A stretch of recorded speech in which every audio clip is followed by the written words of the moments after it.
Hey guys, welcome to Oddcast. I'm your host Joe, and I wanted to talk to you about something that I feel you should definitely be watching, and that is The Orville. If you haven't already watched The Orville, the real question is, why not?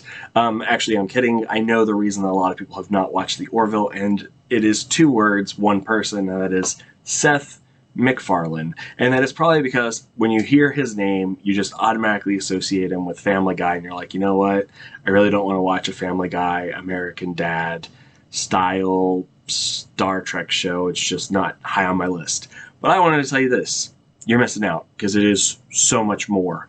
And I would argue that Season 3, which is The Orville New Horizons, actually does something really cool. And that is that I think that Disney has essentially said, Seth, you don't have to force yourself to be funny. Just tell good stories and we'll support you.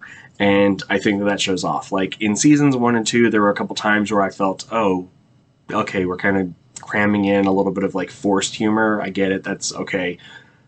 Season 3 did not have that. They just said, you know what? We're just going to do the damn thing. And that's what they did. Unlike the Umbrella Academy, they came in just boom, right out of the gate. Just here's the story that we want to tell.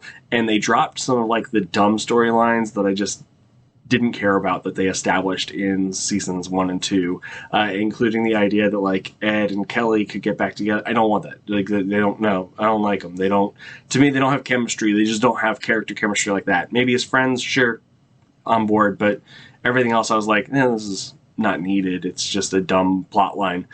Instead, I would say that Ed and Talea had way more chemistry, and I think that it's cool that they're developing that relationship over the course of Season 3. So this season was a little bit shorter than our previous seasons, with Season 1 being 12 episodes, Season 2 being 14. This one's only 10, but they are longer episodes because now it's on Hulu instead of on Fox. What I love most is that Seth MacFarlane has this way of doing social commentary. He does it very direct and in your face when you're watching a Family Guy or when you're watching American Dad. Francine, you be very careful out there today. We're at Terror Alert Orange, which means something might go down somewhere in some way at some point in time. So look sharp! But in The Orville, he gets to do these subtle things that make you kind of question the way that maybe you're looking at something. And that can be anything from a range of, temporal misgrievances, or how artificial intelligence should work, to trans rights, slavery.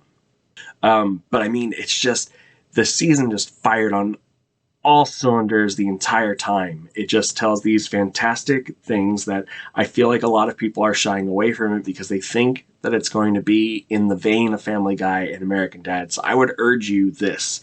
It is not like that. I am nothing like Family Guy.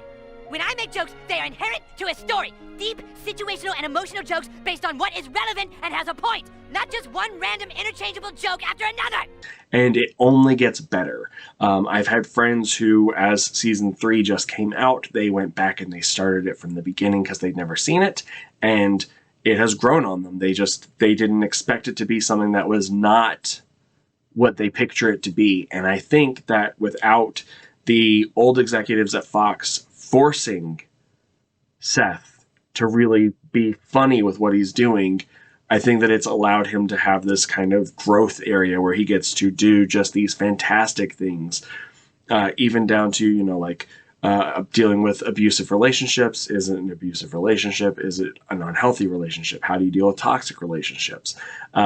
Can you forgive and love a mate that has betrayed you? Like there's a lot of stuff there that he gets to unpack and do these like fantastic over the top. Like it captures what the original Star Trek was. And so I urge you that if you haven't already watched it, to please go out, watch The Orville. It is fantastic. And I think that it is a missed gem of sci-fi traditionalism in our present streaming environment, so you should definitely get to it. Season 3's finale felt a little bit like a series finale, which I did not really like the finale of Season 3. Not that it is a bad episode, it's just a little bit too much of a bow up at the top type of thing.